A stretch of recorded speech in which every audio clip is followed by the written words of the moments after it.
வேறு எதையும் எடுத்துகிட்டு போகலடா பாவிங்க. இந்த மாதிரி ஹாட் பாக்ஸு, இந்த மாதிரி காலண்டரு, உங்களுக்கு கொடுத்துக்கிற பை, எதையும் எடுத்துன்னு போல எங்கள் அண்ணன் உதயநிதி. ஒரே ஒரு செங்கல்ல எடுத்தா தமிழ்நாட்டில் 39 MP அடித்தான். அதுக்கு கொடுத்த பரிசு இளைஞரணி. கொடுத்தோமா இல்லையா? ஜெயிச்சு காட்டிட்டு நாங்கள் பரிசு கொடுத்தோம் இல்லையா? தோத்து போனது, உதவாத சாமான், உருப்படாத சாமான், காயிலாங்கடைக்கு போக வேண்டியதெல்லாம் கவர்னர் ஆக்குறானுங்க, மந்திரி ஆக்குறானுங்க. அந்த எச்சப்பொறி எல் முருகன் ஒருத்தருக்கான்ல, செருப்பால் அடிப்பேன். எம்எல்ஏ நின்று தோத்தா அவனுக்கு மந்திரி. டெல்லியில் விற்கல ஒரு சாமான், கிரண்பேடி டெல்லியில் விற்காத அதை பாண்டிச்சேரியில் கொண்டாந்து கவர்னராக போட்டாங்களா? எங்கள் அக்கா தமிழிசை அக்கா ஷார்ட் லேடி எம்எல்ஏல நின்று தோத்துது, எம்பியில் நின்று தோத்துது. தூத்துக்குடியில் செருப்படி, தென் சென்னையில் முறத்தடி, இவ்வளவு வாங்கிக்கின்னு அது 2 ஸ்டேட்டுக்கு கவர்னர். அண்ணாமலை எச்சக்கலை நாயி. அரவக்குறிச்சியில் எங்கள் அண்ணன் செந்தில் பாலாஜி பலார்னு வச்சான் கன்னத்தில், ஓடிப்படா நாயன்னு. கோயம்புத்தூரில் மார்வாடி 30,000 ஓட்டு இருக்குது, அங்கே ஜெயிச்சிரும், அங்கே போனான், மார்வாடியே வச்சான் ஆப்பு. அந்த நாய் இன்னைக்கு தலைவராக இருந்துக்கிட்டு நாங்கள் விற்காத சாமானுக்கு, விலை போகாத சாமானுக்கு, காயிலாங்கடைக்கு போகிற பாத்திரத்துக்கு பதவி கொடுக்கடா. இந்த கட்சிக்கு 38 MP பெற்று கொடுத்தான் எங்கள் அண்ணன் இளைஞரணி செயலாளர். எம்எல்ஏ சீட்டு கொடுத்தோம்.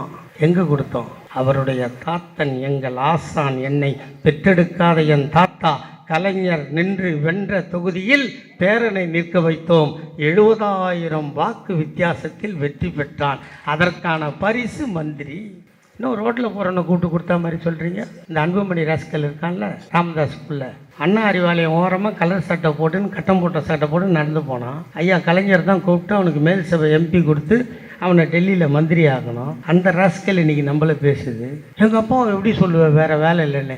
வேலை இல்லாதவனே வேலை இல்லைன்னு தான் சொல்ல முடியும், சொல்லு. அதனால் நான் என்ன சொல்ல வரேன்னா, இது பொதுக்கூட்டம் இல்லை, உங்களுக்கு அறிவுரை சொல்கிற கூட்டம். அறிவுரை சொல்கிற அளவுக்கு எனக்கு தகுதி இருக்குதா இல்லையான்னு எனக்கு தெரியாது. ஆனால் நான் படித்த வரைக்கும் சிவபெருமானுக்கே புத்தி சொன்னானா முருக கடவுள், பெத்த அப்பனுக்கே புத்தி சொல்லியிருக்கான். பாடி பாடி நாவுக்கரசர் பாடி பாடி திறக்காத கோயிலின் கால் தளவு ஞான சம்பந்தர் என்ற குழந்தை பாடியவுடன் திறந்துக்கிச்சு. அதனால் புத்தி சொல்கிறதுக்கு வயசு வேணாம், அறிவு இருந்தால் போதும் என்ற முடிவுக்கு வந்து உங்கள் முன்னால் நான் பேசுகிறேன். இப்படி ஏன் இதுக்கு சொல்கிறேன்னா, மக்களின் எண்ணங்களை புரிந்து கொண்டு ஒரு கட்சி இருந்ததனால் அது 75 வருஷம் வாழுகிறது. அந்த கட்சியை வீழ்த்த நினைத்தவனெல்லாம் வீழ்ந்து போனானே தவிர இந்த கட்சி வீழவில்லை. அதுதான் முக்கியம். இந்த கட்சி எந்த சூழ்நிலையும் வீழவில்லை, கட்சி இருக்குது. ஆனால் வீழ்த்த நினைச்சவன்லாம், அதுக்காக அடிக்கடிக்கு நான் சொல்லுவேன், இந்த கட்சி அழிஞ்சு போகணும்னு நினைக்கிறவனுக்கெல்லாம் அவன் அழிஞ்சு போனான்னா அதோட விட்டுற கட்சி இல்லை இது. அவன் அழிஞ்சு போயிட்டான்ல, விட்டுணுன்னு விடாது. அவனுக்கு சமாதி கட்டி நினைவாலயம் வைக்கிறது நம்ம வேலை. அவன் நம்ம ஓய்ஞ்சு போகணும்னு நினைப்பான். இல்லை சமாதி கட்டி பேர் வைக்கலன்னாலும் பரவாயில்ல. பாதி பேர் பார்த்தீங்கன்னா நம்மளை வீழ்த்தணுன்னே கட்சி ஆரம்பிச்சுட்டு நம்மளோட கூட்டணி சேர்ந்து MP MLA ஆகிடுவோம். உண்டா இல்லையா? இது திமுகவுக்கு சாபக்கேடு. உன்னையோ என்னையோ எட்டி வச்சாலும், செருப்பால் அடித்தாலும், தொடப்பத்தால் அடித்தாலும் இந்த கட்சியை விட்டு போகிறதுக்கு நம்ம தயார் இல்லை. இந்த கட்சி நம் இரத்தத்தில் கலந்தது. இந்த கட்சி தமிழ்நாட்டை காப்பாற்றியது. இந்த கட்சி இந்தியாவிற்கே வழிகாட்டியது. ஐயா தந்தை பெரியார் 96 வயதில் மூத்திர சட்டியோடு அவர் வீட்டுக்கா போனார்? அவர் குடும்பத்திற்காக பாடுபட்டார், நமக்காக பாடுபட்டார், பெண்ணெழுச்சிக்காக. இது பரம்பரைன்னு சொல்கிறானுங்கல்ல நம்மளை. அவர் வந்தா இவரா, அந்த பிளட் அந்த உடம்புல ஓடுறதுனால தானே அப்போ இதை செஞ்சால் புள்ள போட்டி போட்டு செய்கிறான். தற்கூரிங்களை உங்கள் அம்மா கதையை சொன்னேன் இல்லைடா, நாங்கள் 5,000 10,000 கொடுத்தா கட் பண்ணிங்களா இல்லையா? சரி, உங்கள் அம்மா பேரில் ஹோட்டலு கட்டினீங்களே, நாங்கள் தூக்கி போட்ட மாட்டோம், இப்போ போட்ட மாட்டோம்பா. ஆனால் அவங்களாம் தான் போட்டிருப்பாங்க. நம்ம புதிய தலைமைச் செயலகத்தை ஒரு நாட்டை ஆளுகின்ற சர்க்கார் ஒரு வாடகை கட்டடத்தில் இயங்குகிறதே என்று வேதனைப்பட்ட ஐயா கலைஞர் பார்த்து பார்த்து பார்த்து பார்த்து அந்த தள்ளாத வயதில் போய் அதை பார்த்து பார்த்து வடிவமைத்து தலைமை செயலகம் கட்டினால் பைத்தியக்காரி, அதை ஆஸ்பத்திரி ஆக்கினாலே நாங்கள் 4 ஆண்டு ஆகிறதே. எங்கள் அண்ணன் தளபதி நினைத்திருந்தால் அதை தலைமைச் செயலகமாக ஆக்கி இருப்போமா? முடியாதா? ஏன் செய்யலை? சி, நாய் தொட்டதை நம்ம தொடக்கூடாது. நம்ம முடிஞ்சால் இன்னொன்று கட்டுவோன்னு அங்கே பாருங்கள், கிண்டியில் பல்நோக்கு ஹாஸ்பிட்டல் கட்டிட்டோமா? இதெல்லாம் எப்போ? இந்த 4 வருஷத்தில். ஆனால் எய்ம்ஸ் ஆஸ்பத்திரி கட்டுறது 2005 அன்புமணி அடிகள் நாட்டினான், 19 ஜாடி வச்ச கேடி நரேந்திர மோடி அடிகள் நாட்டினா, நாட்டின கல் ஒரு கல், அந்த கல் எங்கள் அண்ணன் தலைவர் உதயநிதி எடுத்துன்னு வந்துட்டார். அதுக்கு ஒரு கேஸ். ஐயா கலைஞர் இருக்கும்போது ஒரு சாமியார் சொன்னால், கலைஞர் கருணாநிதியின் தலையை சீவி வந்தால் 1 கோடி தருவேன்னா ஒரு சாமியார். அவர் நான் என் தலையை சீவியே பல வருஷம் ஆச்சு, ஒன்றா வந்து சீவிட்டு போடாருங்க. எதுக்கு சொல்கிறேன்னா, தாத்தாவுக்கு வச்ச விலை 1 கோடி, பேரனுக்கு வச்ச விலை 10 கோடி. அப்போ இவரை பற்றி தெரியுது. அன்னைக்கே அண்ணன் தளபதியை யார் தெரிந்து கொண்டார்கள் என்றால், தமிழ்நாட்டு அரசியலில், இந்திய அரசியலில் அண்ணன் இந்திரா காந்திக்கு மட்டும்தான் தெரிந்தது அண்ணன் தளபதி எப்பேற்பட்ட தலைவர் என்று. வேறு எவனுக்கும் தெரியவில்லை.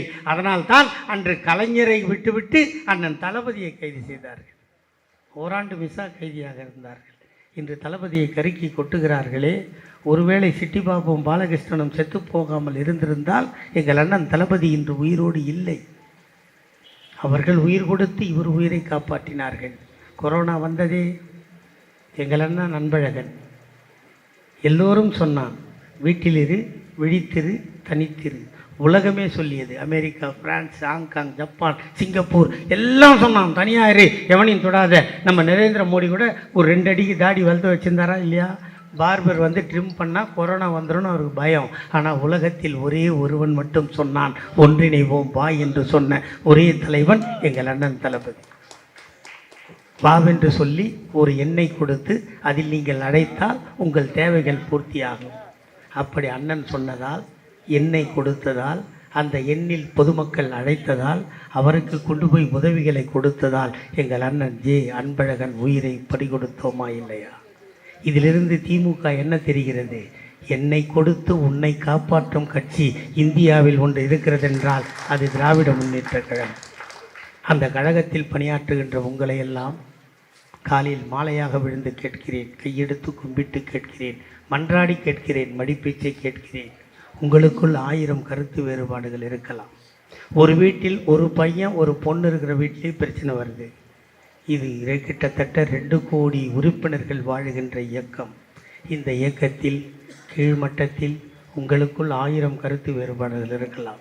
ஆனால் திமுகவை ஆட்சியில் அமர வைத்துவிட்டு உங்களுக்குள் சண்டை போட்டுக் கொள்ளுங்கள். சுவர் இருந்தால்தான் சித்திரம் பட முடியும். சுவரே இல்லை என்றால் சித்திரத்துக்கு எங்கே போவீர்கள்? அடுத்தவனிடம் நாட்டை கொடுத்து விட்டு நம் சண்டையை தீர்ப்பது யார்? நாம் ஆட்சியில் இருந்தால் அண்ணன் தளபதி தீர்ப்பார், சின்னவர் தீர்ப்பார் என்ற நம்பிக்கை எனக்கு இருக்கிறது. ஐயா கலைஞரின் வடிவில் எங்கள் அண்ணன் சின்னவரை பார்க்கிறேன். அவரிடம் என்ன இருந்ததோ அதை அத்தனையும் சின்னவரிடம் இருக்கிறது. ஆகவே அந்த கருத்து வேறுபாடுகள் இருந்தால் சின்னவரிடம் தீர்த்து கொள்ளலாம். கருத்து வேறுபாடுகளை மறந்து 2026இல் அண்ணன் தளபதி சொல்லியிருக்கிறார், 200க்கு குறையாமல் பிடிக்க வேண்டும் என்று. தலைவா, நீ சொன்னது 200, நாங்கள் உங்கள் கையில் கொடுக்கிறோம் 220 என்று நாம் கொடுத்தால் அந்த தலைவன் இன்னும் வாழ்வார்.